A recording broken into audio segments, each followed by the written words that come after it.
Live from New Delhi, you're watching DD India Newshour, India's voice to the world. I'm Ramesh Ramachandran. Coming up in the next hour, Prime Minister Modi inaugurates an emergency landing facility in Assam's Dibrugarh, the first of its kind in northeastern India, unveils infrastructure and connectivity projects worth more than 5,000 crore rupees. External Affairs Minister S. Jaishankar pushes for UN reforms at Munich Security Conference, meets US Secretary of State Marco Rubio and other world leaders. Commerce Minister Piyush Goyal says India's 9 FTAs covering 38 developed countries open a potential 45 lakh crore rupee textile market, will create lakhs of jobs for young men and women. NATO Chief Mark Rutte says no one in Europe is pushing to replace the US nuclear umbrella, despite discussions on strengthening European defense. And Iran reiterates that its missile program is non-negotiable, even as the US orders a second aircraft carrier to the Gulf.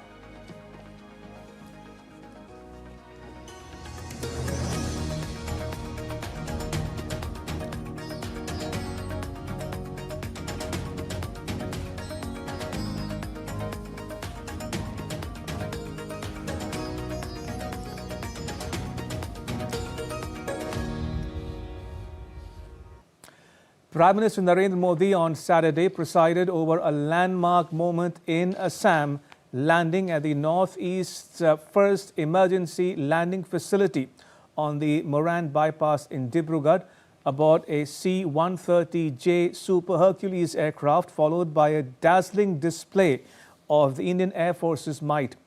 The inauguration of the facility is being seen as a significant security and strategic boost for the region. Akshay Dongre reports. In a historic moment for the Northeast India, Prime Minister Narendra Modi today landed at the newly inaugurated emergency landing facility on the Moran bypass in Assam's Dibrugarh district aboard an Indian Air Force C-130J Super Hercules aircraft. Upon landing, the Prime Minister witnessed an aerial showcase featuring Rafale and Sukhoi fighter jets, transport aircraft and helicopters, a live demonstration of India's air defense and rapid response capabilities. The ELF, built at an approximate cost of 100 crore rupees, is a 4.2-kilometer dual-use airstrip developed on a stretch of national highway. It has been designed in close coordination with the Indian Air Force and can support emergency landings and takeoffs by fighters, heavy transport aircraft and helicopters. According to the strategic experts, this facility will significantly strengthen strategic preparedness along India's eastern front, providing an additional operational air asset that can be activated quickly during contingencies or crisis. It will also prove vital in humanitarian and disaster relief operations in remote and flood-prone areas. Speaking to a public rally in Guwahati, Prime Minister highlighted the strategic significance of the facility. जब मैं वायु सेना के विमान से मोरान के highway पर उतरा, रनवे पर नहीं, हाईवे पर विमान से उतरा, तो एक नया इतिहास बन गया।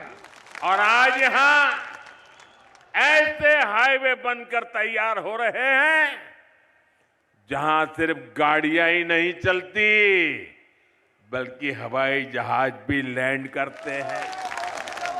The highway-based landing strip adds a new layer to India's defensive fabric in the Northeast India by providing an alternate operational options if primary air bases are compromised, enhancing the Indian Air Force's ability to disperse aircraft and sustain operations. In addition to defense preparedness, the ELF serves civilian needs during natural disasters, enabling faster relief and evacuation in remote terrain where air access can be critical. Be it humanitarian assistance, disaster relief or preparedness for a conflict, the inauguration of the emergency landing facility in Dibrugarh has given the Northeast more than a piece of reinforced highway. It has given the region a strategic air asset which will secure the part of the country more than ever before. With camera person Jagmohan Pradhan, I'm Akshay Dongre in Dibrugarh, Assam for DD India. Now, during his day-long visit to Assam, Prime Minister Modi inaugurated and flagged off a number of development projects that will benefit the state and the region as a whole. Siddharth Bharadwaj has more. Prime Minister Narendra Modi inaugurated and flagged off several development projects worth more than 5,450 crore rupees in Assam on Saturday. In Guwahati, PM inaugurated the Kumar Bhaskar Verma Setu across River Brahmaputra connecting Guwahati and North Guwahati.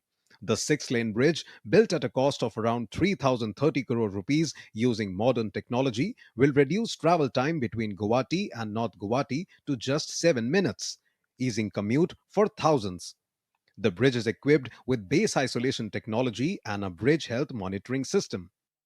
With a special focus on education in the Northeast, the Prime Minister also inaugurated the Indian Institute of Management Guwahati, aimed at strengthening higher education and management studies in the region and opening new opportunities for young minds.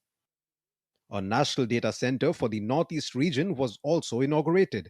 The state-of-the-art facility will strengthen digital infrastructure, support large-scale digital operations, and serve as a backup center to ensure uninterrupted services. North east हमारे लिए अष्टलक्ष्मी है। इस वर्ष का budget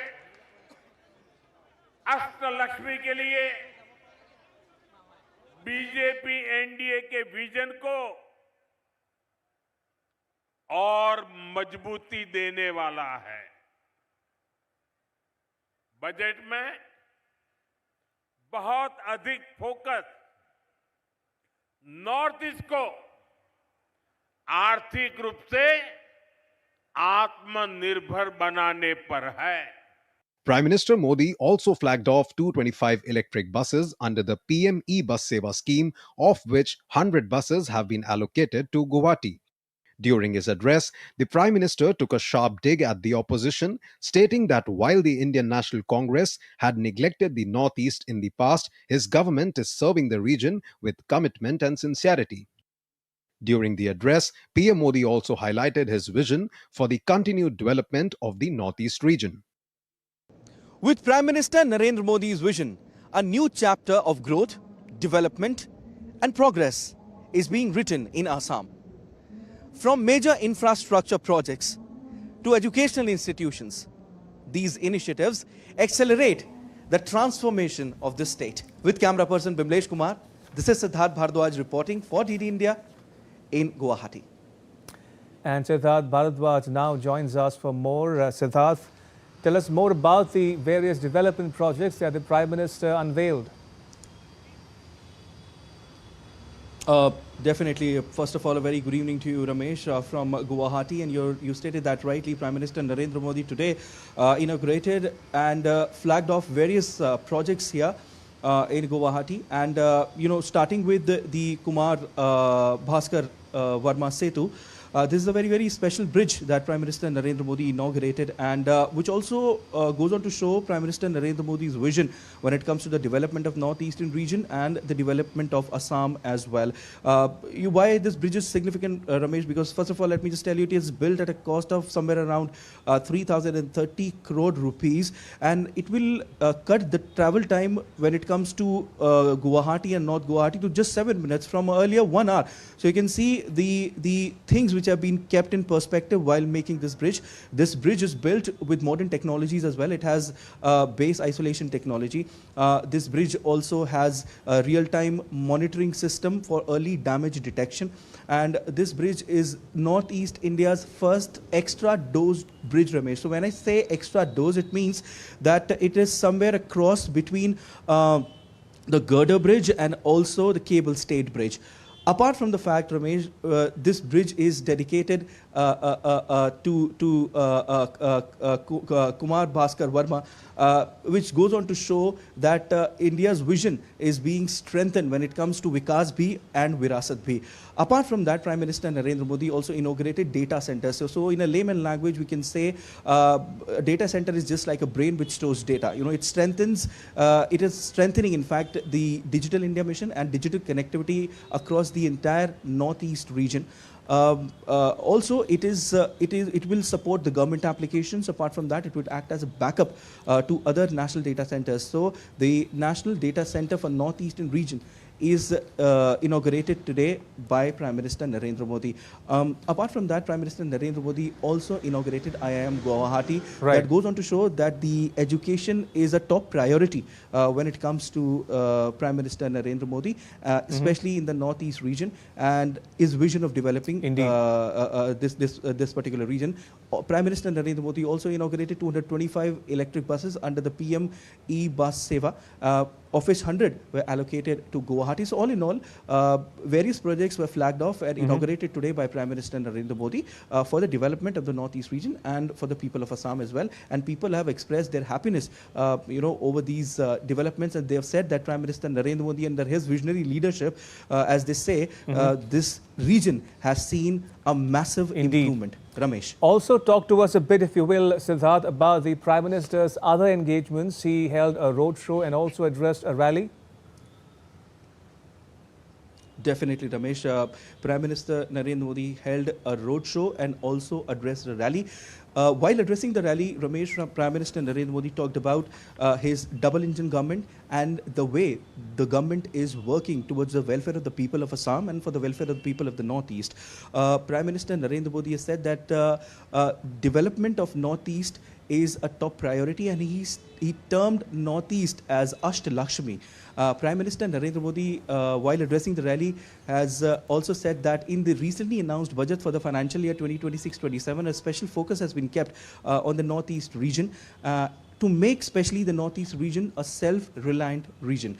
Right. Apart from that, Prime Minister Narendra Modi has also said that for the development of Northeast region, a lot of things are being done. He also took a sharp dig at the Congress. Prime Minister Narendra Modi said the Congress never thought when it comes to the development of this region and never allocated as much money as it was required. And on the other hand, the BJP NDA government has allocated 5 times more money as compared to the Congress era, the money which was allocated in there. So Prime Minister Narendra Modi said that Congress never thought about the development of the region, and the double-engine government is always thinking about the development of this particular region. So all in all, this is a very, very important visit by Prime Minister Narendra Modi, which has given an infra boost to the Northeast region and also to the people of Assam, where people are expressing their happiness, and they are saying that they have seen immense development in this particular region under the visionary leadership of Prime Minister Narendra Modi. Back to you, Ramesh. Right, Siddharth, thank you. We'll leave it there for now. Siddharth Bharadwaj reporting there. Right, some other news we're tracking here on DD India News are Commerce and Industry Minister Piyush Goyal hailed the budget as a strong foundation for a developed India by 2047. Addressing a press conference in Mumbai on Saturday, the minister said that India's 9 FTAs covering 38 developed countries open a potential 45 lakh crore rupee textile market, which will create lakhs of jobs for young men and women in the country. Take a listen. Bharat के textile उत्पाद और textile निर्यात भारत की शान है। भारत आज भी लगभग 3,60,000 करोड़ का टेक्सटाइल क्षेत्र का निर्यात करता है, जो आगे चलकर बढ़ेगा, और मेरा मानना है कि दुगने से ज़्यादा होने की संभावना आने वाले दिनों में स्पष्ट दिखती है। हमने जो ये 9 FTAs किए हैं, फ्री ट्रेड एग्रीमेंट्स, इसमें अगर हम टेक्सटाइल की मार्केट देखें तो लगभग ½ ट्रिलियन यानी 45 लाख करोड़ रुपए तक टेक्सटाइल की मार्केट खोलने का काम हमारे ये 9 फ्री ट्रेड एग्रीमेंट्स विकसित देशों के साथ जो हमने किए हैं, ये हमारे को बड़ी मार्केट खोलने में लाभ देते हैं।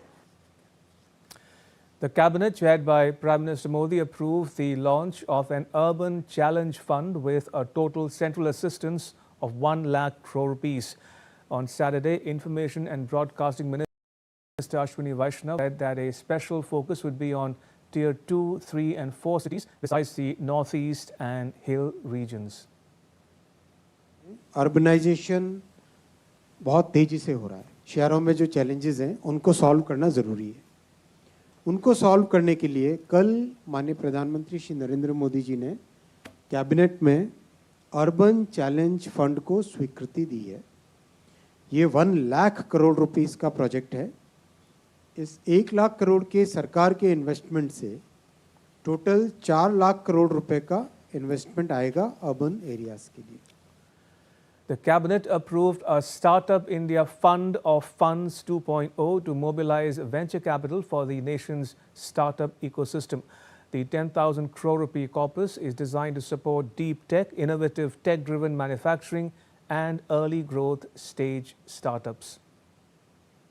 में स्टार्टअप्स मात्र 300-400 से 2 लाख से ज़्यादा अभी स्टार्टअप्स हो चुके हैं और 100 से ज़्यादा यूनिकॉर्न्स हैं। तो startup India fund of funds 2.0 इसमें 10,000 करोड़ रुपीस का गवर्नमेंट की तरफ से फंड रहेगा। साथ में बहुत सारे फंड्स इसके साथ जुड़ेंगे, फिर मिल के स्टार्टअप्स में इन्वेस्टमेंट का सिस्टम बनेगा। जो 1.0 फंड ऑफ फंड 2016 में लॉन्च हुआ था, उसमें साथ में जुड़े थे 145 फंड्स और जुड़े थे उसके साथ और करीब 25,500 करोड़ रुपीस इन्वेस्ट हुए 1,370 स्टार्टअप्स। अब ये 2.0 में इस मोमेंटम को मेंटेन भी करना है और 1.0 से जो लर्निंग्स आई उन सब लर्निंग्स को साथ लेना है। Still to come on DD India Newshour. In Bangladesh, BNP chief Tariq Rahman says maintaining peace and law and order would be his top priority.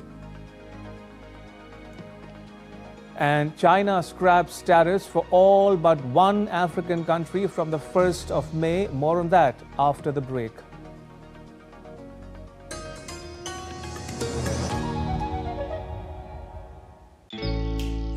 Jharkhand will mesmerize you with majestic nature, rich heritage and colorful culture.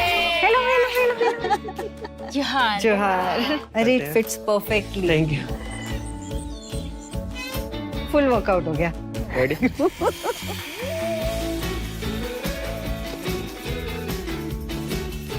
Postcards from Jharkhand on National Geographic.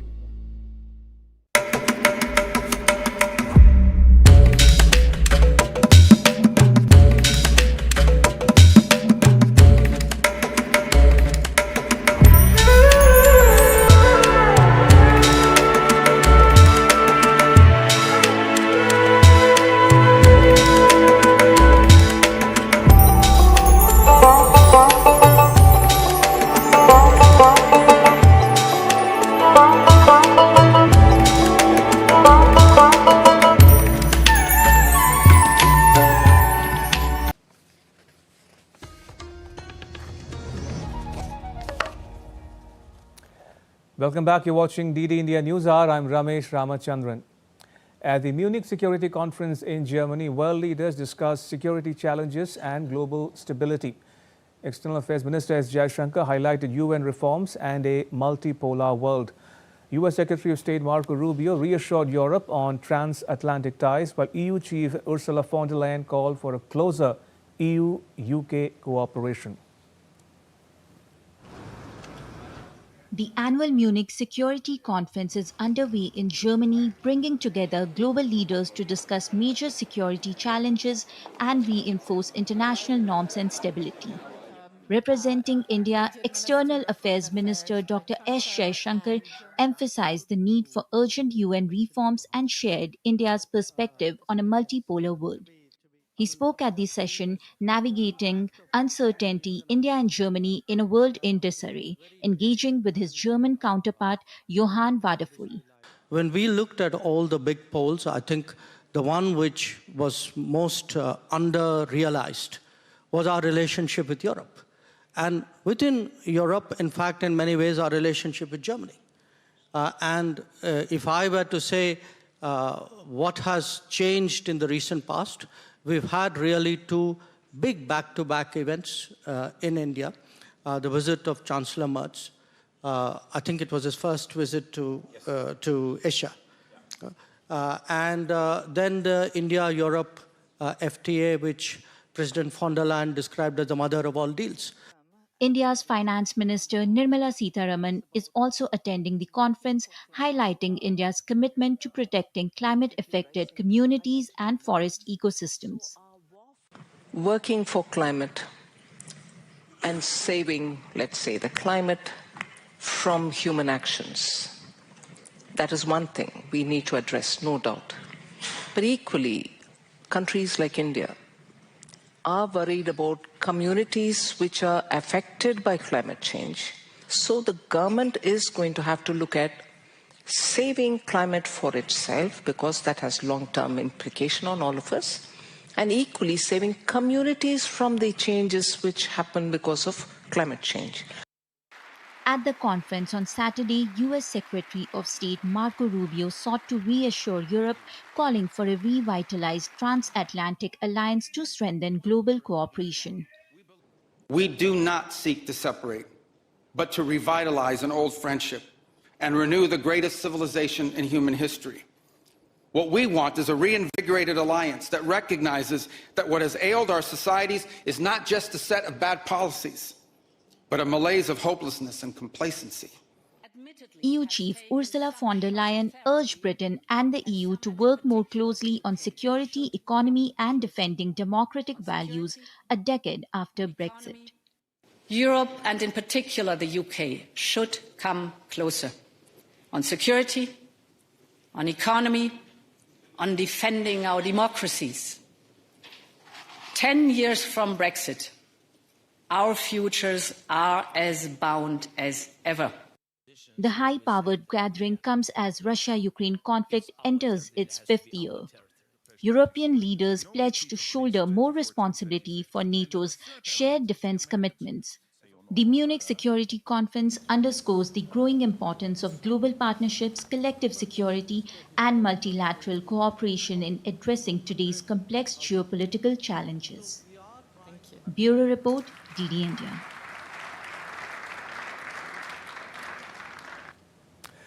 And Minister Jaishankar engaged with G7 foreign ministers on Saturday at the Munich Security Conference. He reiterated India's strong support for the UN agenda, emphasizing the need for meaningful reform of the UN Security Council. He highlighted India's role in safeguarding sea lines of communication, acting as a first responder in crises, strengthening port security, and contributing to resilient submarine cable infrastructure.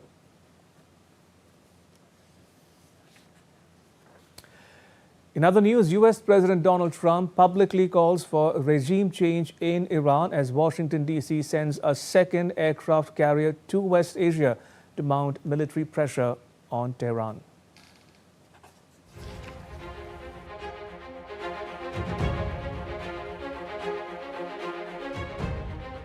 In his most overt call for toppling the Iranian regime, US President Donald Trump has said that a change of government in Iran would be the best thing that could happen. Do you want regime change in Iran? Well, it seems like that would be the best thing that could happen. For 47 years, they've been talking and talking and talking. In the meantime, we've lost a lot of lives while they talk, and legs blown off, arms blown off, faces blown off. This has been going on for a long time, so let's see what happens. However, the US president declined to say who he would want to take over in Iran, but he added that there are people. This came as US sent a second aircraft carrier to West Asia to ramp up military pressure on Iran. Meantime, we have tremendous power has arrived, and additional power, as you know, another carrier is going out shortly. So we'll see it out. If we could get it settled for once and for all, that would be good. US Secretary of State Marco Rubio has said that it would be preferable to reach a deal with Iran, but that is very hard to do. When Iran began its crackdown on protests last month, Trump initially said that Washington was locked and loaded to help the demonstrators. But lately, Trump has focused his military threats on Tehran's nuclear program, which US forces struck last July. US-based Reza Pahlavi, the son of Iran's last Shah, has been calling for international intervention in Iran. Meanwhile, an Iranian official has said that Iran's missile power is among its red lines and is not subjected to negotiations, adding that the military remained on high alert. Bureau Report, DD India. The chief of Bangladesh Nationalist Party, Tariq Rahman, said that maintaining peace and law and order would be the top priority of the incoming government. Following his party's landslide win in the 13th parliamentary election, Rahman warned that no form of anarchy would be tolerated. Addressing his first post-election press conference in Dhaka, he urged political actors to exercise restraint and call for national unity. In the election, Bangladesh Nationalist Party secured 209 seats, while the Jamaat-e-Islami won 68 seats. He dedicated the victory to the people, saying that democracy and the true essence of freedom had been restored. Meanwhile, the newly elected lawmakers are expected to take the oath within 3 days of the Gazette notification, and the new cabinet is likely to be sworn in by the 18th of February. The European Union's election observation mission described the election as credible and competently managed, though it noted areas for improvement, including greater inclusion of women, minorities, and persons with disabilities. Beijing's scrapping of tariffs for all but one African country will start from the 1st of May, Chinese President Xi Jinping said on Saturday. This according to Chinese state media. Now, Beijing already has a zero tariff policy for imports from 33 African countries, but Beijing said last year that it would extend the policy to all 53 of its diplomatic partners on the continent. China is Africa's largest trading partner and a key backer of major infrastructure projects in the region through its vast Belt and Road initiative. From 1st May, zero levies will apply to all African countries except Eswatini, which maintains diplomatic ties with Taiwan. President Xi said that the zero tariff deal will undoubtedly provide new opportunities for African development.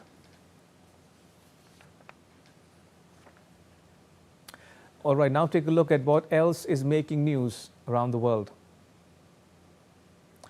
At the 39th African Union Summit, Italy's Prime Minister Giorgia Meloni announced a broad program to convert the debt of vulnerable African countries into investment projects. The Prime Minister said the measures were designed to free up fiscal space for governments to support their populations and rebuild infrastructure. In Spain, Storm Oriana, the 15th storm of this winter season, has caused road closures because of strong winds and heavy rains. Firefighters in the eastern Spanish province of Castellón cut fallen trees and removed parts of a metal roof. Authorities issued a red alert and emergency mobile phone warnings to residents.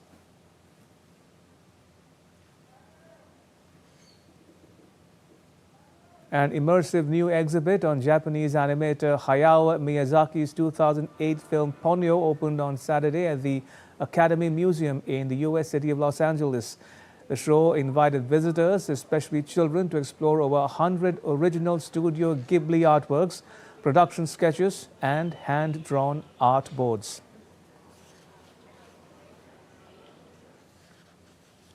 And still to come on DD India Newshour. A discussion on Prime Minister Modi's big development push in Assam and the northeast region.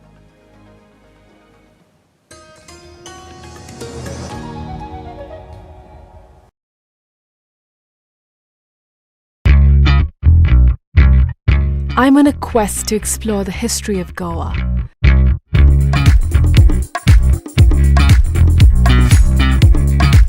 A land steeped in diverse and intersecting cultures and traditions.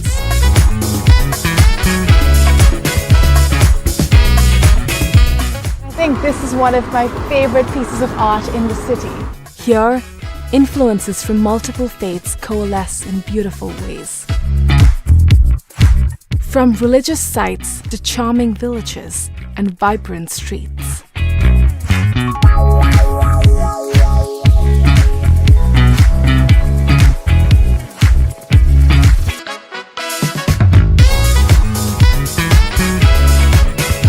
Watch Postcards from Goa on National Geographic.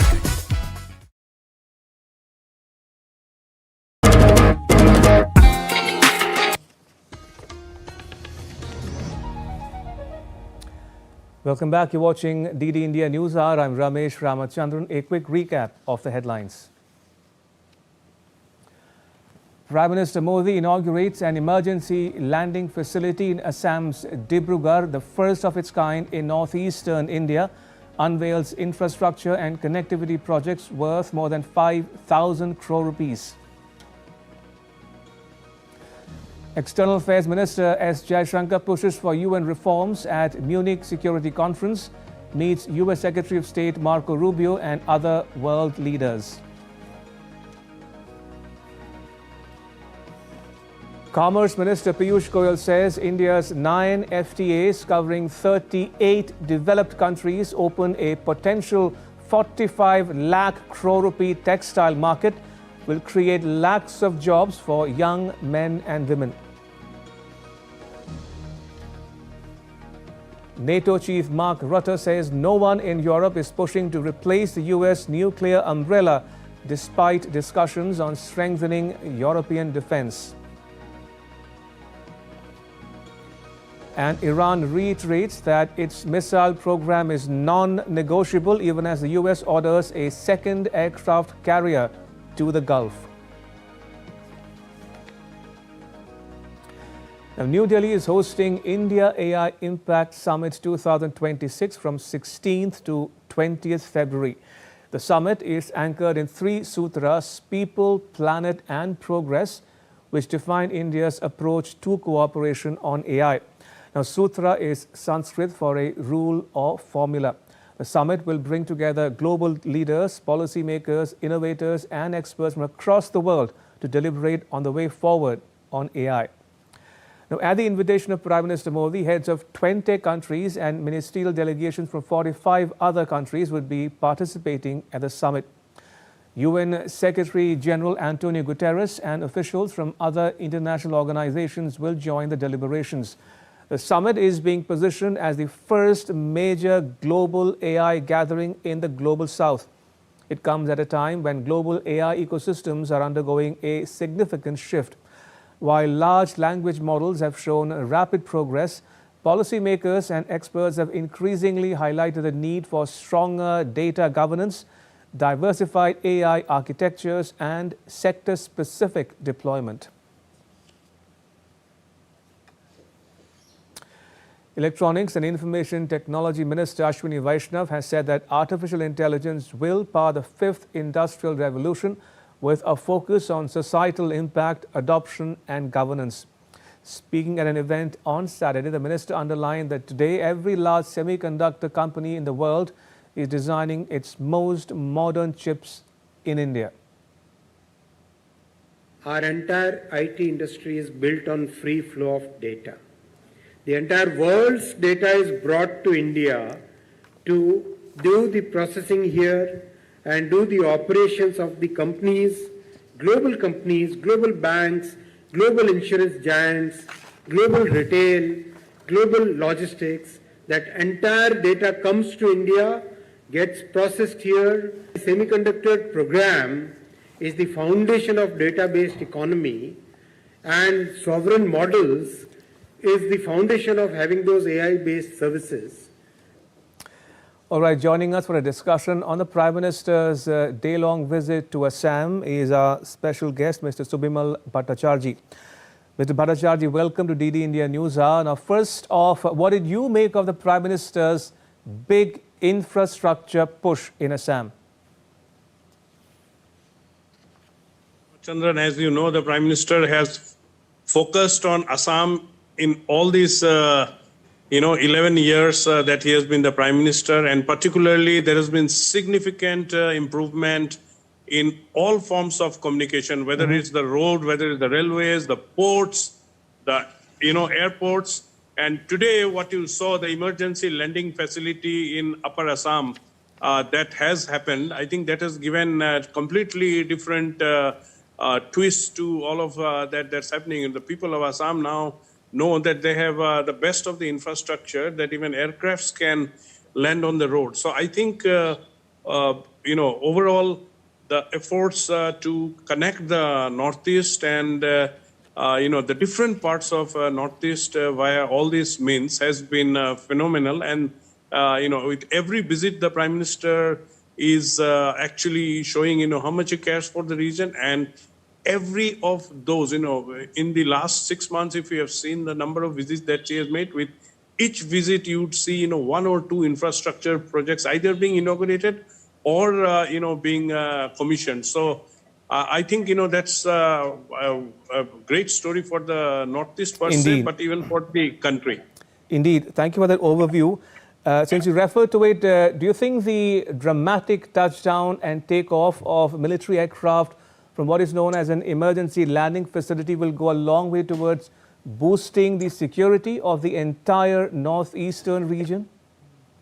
Absolutely. I think that's a great message. Number one, the people of the region and, both the states of Assam and Arunachal Pradesh, because it's that particular area around Chabua is not very far away from Arunachal Pradesh. So I think the message to the people in the country and also, in the neighborhood is very, very clear that, we have all the wherewithals to be available at any point of time, with the infrastructure and with the equipment that are required to, secure the nation. I think national security has been a very important prerogative of this government, and any bit of gaps that were there, and particularly in the Northeast, a lot of roads have been laid.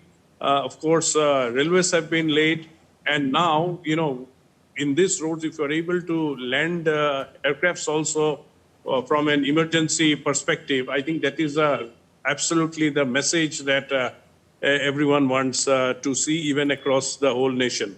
Mr. Bhattacharya, you are familiar with the Northeast. You are a frequent traveler there. Now, the Prime Minister himself is a frequent visitor to the Northeast, which bodes well for the region. Now, has he just raised the bar when it comes to political will for all-round development of the Northeastern region?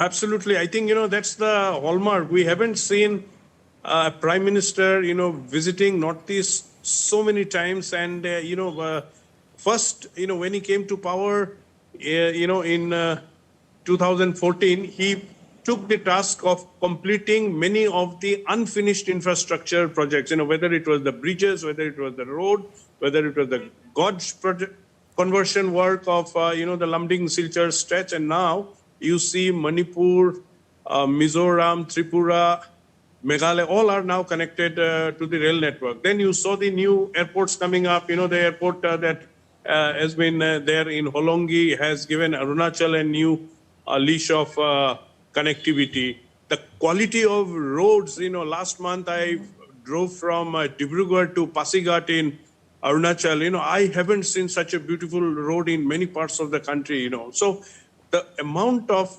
focus that the Prime Minister has given and, invested particularly to improve the connectivity of the Northeastern region, I think it's not only praiseworthy, but it's an inspiration that, that motivated all the state governments of the region also to push up their work in the region in terms of connectivity. So as and when, the Actist policy also gets into more thrust, with the stability in the neighborhood, I think we are ready, and Northeast is ready from that perspective also.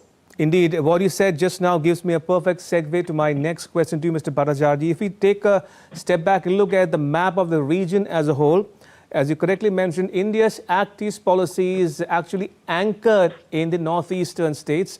So is there scope for doing more in terms of maybe tourism, connectivity, local economy and jobs to link India with the ASEAN countries, or is that already happening? No, it's already happening in bits and starts, but because, the instability in Myanmar and Bangladesh brought a little bit of breaks to it. But what is important, Mr. Ramachandran, to note is that the capacity building in the Northeast has happened.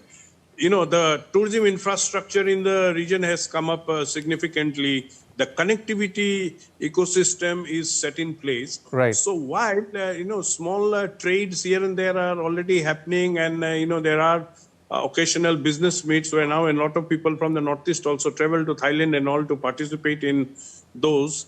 What is very important to note is that the region has geared up, and with the improvement in the connectivity, a lot of new entrepreneurs have also come up. There's a thrust in the startup ecosystem in the region, and much of this startup is around the service industry in that region, which again is built up around tourism and the service industry related stuff, even lots around the horticulture capabilities and the floriculture capabilities of the region. So I would think that the Act East policy, the connectivity with the ASEAN, I think it's definitely going to improve with the new government in Bangladesh coming, and seemingly, it will be trying to cover up all the gaps that have been lost in the last 1.5 years. And the gesture with which our Prime Minister has reached out to Mr. Tariq Rahman just after his win on the 12th. I think, this augurs really well for the region, because, Northeast is a direct beneficiary of improved relations with Bangladesh. And so with the capacity already now improved and built, that is actually going to really benefit, people from the region, in terms of improving the trade with the rest of the region.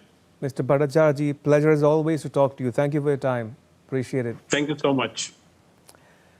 Right, moving on, India's Minister of State for Science and Technology, Jitendra Singh, inaugurated the Research Industry Startup Entrepreneurship Conclave in Chennai on Saturday. The conclave aims to drive India's innovation future by bringing together research institutions, industry leaders, academia and young entrepreneurs, linking lab research with market needs, industry partnerships and grassroots entrepreneurship. Addressing its inaugural session, the minister said that India had around 350 recognized startups in 2014, a number that has now crossed 200,000, generating more than 2.1 million jobs. For youngsters, we have this Mudra scheme, where you can get a loan of 20-40 lakhs without mortgage, without any guarantee. Almost 30 crore youngsters have already availed.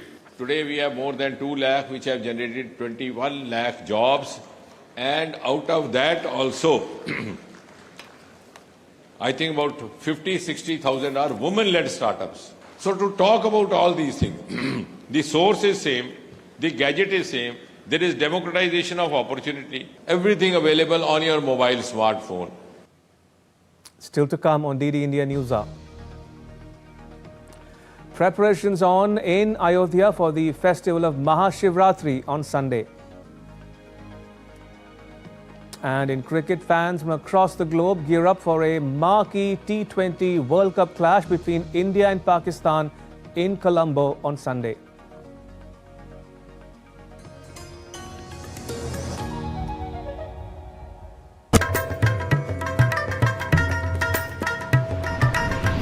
Welcome to Jharkhand, the land of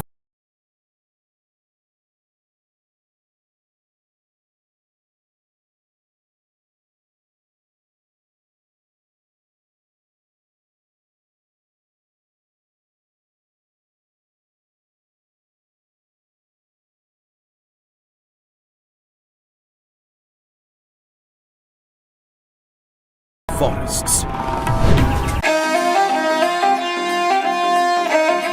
Always welcoming.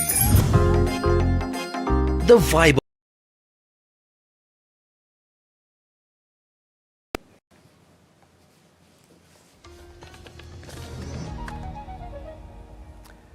Welcome back. You're watching DD India Newshour. I'm Ramesh Ramachandran.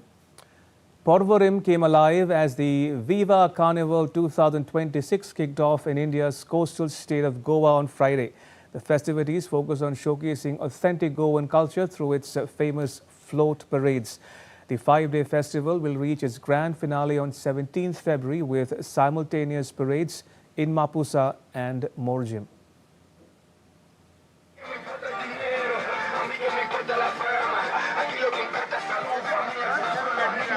The Viva Carnival 2026 in Goa kicked off on Friday with a spectacular curtain raiser in Porvorim, setting the stage for 5 days of colour, music and celebration across the state.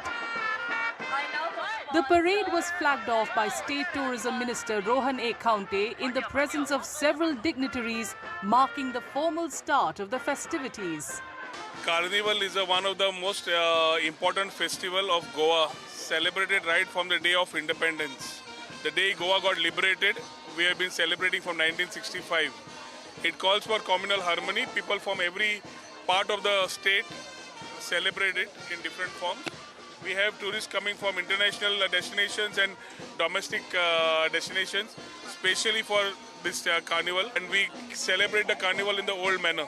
So there are no fuel-powered vehicles, there are no generators, there are no big sound systems, but a way where people come on the streets, dance, clap, sing, enjoy the music. Visitors were treated to enthusiastic performances by local cultural groups and artists, creating a vibrant festive atmosphere.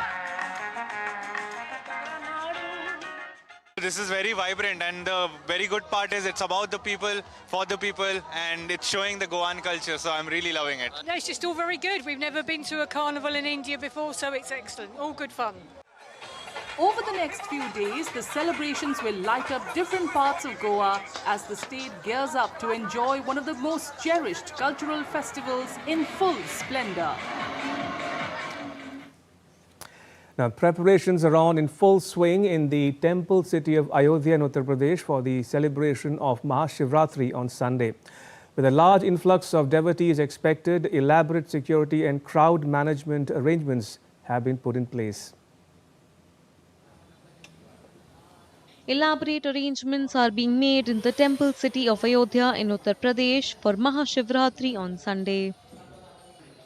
Anticipating a large influx of devotees from across the region on the occasion, the local administration has deployed additional police personnel for security and crowd management. Mahashivratri के पावन पर्व पर कल भारी श्रद्धालुओं की आवक अयोध्या में रहती है। इसके अलावा विभिन्न जो शिवालय हैं वहाँ पे भी महिलाएं और पुरुष जाकर के जल और दुग्ध अभिषेक करते हैं, जिसके दृष्टिगत अयोध्या को 5 जोन और 12 सेक्टर में वितरित किया गया है। इसके साथ ही साथ जितने शिव मंदिर हैं, नागेश्वरनाथ, क्षीरेश्वरनाथ और शहर में भी जो मंदिर हैं उन पर भी पर्याप्त पुलिस प्रबंध किया गया है। One of the highlights of the Shivratri celebrations in Ayodhya is the Shiv Bharat, a festive wedding procession of Lord Shiva. It features a vibrant parade with tableaus, devotees dressed as Shiva's followers, and musical performances symbolizing the divine wedding to goddess Parvati. The celebrations are centered around the Nageshwar Nath temple. प्रतिवर्ष के बाद इस वर्ष भी भगवान भोलेनाथ नंदी पर विराजमान होकर यहाँ से नगर भ्रमण के लिए निकलेंगे। इसमें ढोल नगाड़े के साथ में नृत्य करते हुए भक्तजन एवं अयोध्या के साधु संत भी बड़े हर्षोल्लास के साथ भगवान भोलेनाथ के बारात में उनका सम्मान बढ़ाते हुए, उनका अपना सम्मान बढ़ाते हुए यहाँ से अयोध्या भ्रमण पर निकलेंगे और जो कि रात में फिर पुनः यहाँ अयोध्या नागेश्वर नाथ मंदिर पर आकर शिव विवाह का कार्यक्रम संपन्न कराया जाएगा। भगवान नागेश्वर नाथ के मंदिर से क्षीरेश्वर नाथ तक भगवान भूत भावन शंकर का यह बारात भगवान के गणों के साथ, भक्तों के साथ, श्रद्धालुओं के साथ, गायन, नृत्य, वाद्य यंत्र के साथ जब हम लोग बारात में चलते हैं तो बड़ा आनंद होता है। जो साधारण मनुष्य के बारात में जाता है तो कितना आनंद होता है, तो भगवान परमात्मा परमेश्वर भूत भावन भगवान शंकर का बारात है तो यह ऐतिहासिक बारात होता है। संपूर्ण अयोध्यावासी भक्तगण आए गए आगंतुक संत समाज इस बारात में शामिल होते हैं। Shivratri, a significant Hindu festival, will be celebrated on February 15th.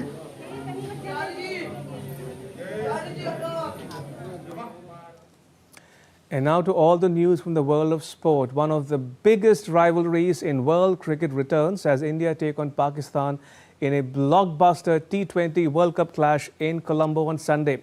Fans from across the globe have gathered at the iconic R. Premadasa Stadium, turning the city into a carnival of colours, chants and passion.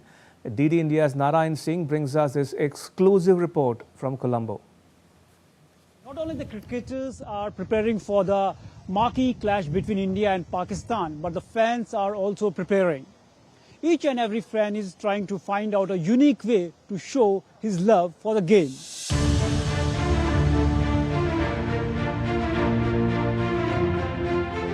Cricket's biggest rivalry is back on the centre stage. The much-awaited T20 World Cup clash between India and Pakistan is all set to light up the iconic R. Premadasa Stadium, and the excitement here in Colombo is absolutely electric. Fans have travelled from different parts of the world to witness this high-voltage encounter. Supporters have turned this Sri Lankan venue into a sea of colour, passion and emotion. One of the biggest attractions is tri-coloured beard superfan, proudly displaying the Indian flag painted across his beard. It is going to be a very high voltage match, and I want to see and why I want to watch that match inside the stadium. And basically, I watched all the matches against India and Pakistan inside the stadium. Basically, the environment was there, very electrifying moment. I want to basically see that particular electrifying moment, so I am here to basically watch that particular match. The ever enthusiastic members of the Bharat Army have also arrived in large numbers, chanting slogans, beating drums and creating a carnival-like atmosphere. However, there is one concern hovering over this marquee clash: the weather. There is a high risk of rain in Colombo on Sunday, but fans are looking positive. I have travelled from New Delhi to Colombo just to watch this match. I am very excited about this match, and I am 100% sure that India is going to win this match. And it is not going to be a nail-biter. It is going to be a one-way match, as it has been for a few years. All eyes are now on Colombo as India and Pakistan prepare to renew their rivalry in what promises to be another unforgettable chapter of the T20 World Cup history. Indian fans are hopeful that again it will be a lopsided contest between India and Pakistan in the T20 World Cup. It is the greatness of these fans that they came here to watch this man despite of multiple hurdles. Definitely, these are the fans who makes the game great. With camera person Satyaprakash Dubey, Narayan Singh, DD India, Colombo. Tom Banton slammed an excellent 63 to guide England to a crucial win over Scotland in their T20 World Cup Group C encounter. Scotland failed to capitalise on a good start, losing their last 7 wickets for just 39 runs as England bowled them out for 152 in 19.4 overs. Jofra Archer struck twice in the same over early on, while Adil Rashid picked up 3 wickets in the middle overs. Chasing 153, England lost the wickets of openers Phil Salt and Jobs Butler in the first 2 overs. But Banton led the fight back and was aided by handy contributions from Jacob Bettel, Sam Curran and Will Jacks. With this win, England moved to the 2nd place in Group C. Ireland kept their slim hopes of qualifying for the Super 8 alive with a massive 96-run win over Oman in their T20 World Cup Group B clash in Colombo.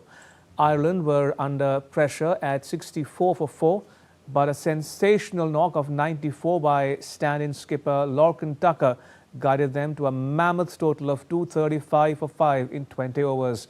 Tucker received excellent support from Gareth Delaney, who scored a 50, and George Dockrell's quick-fire 35. With the ball, left-arm pacer Josh Little shone, scalping 3 wickets as Oman were bundled out for just 139 in 18 overs. The result brings an end to Oman's chances of qualifying for the Super 8 stage.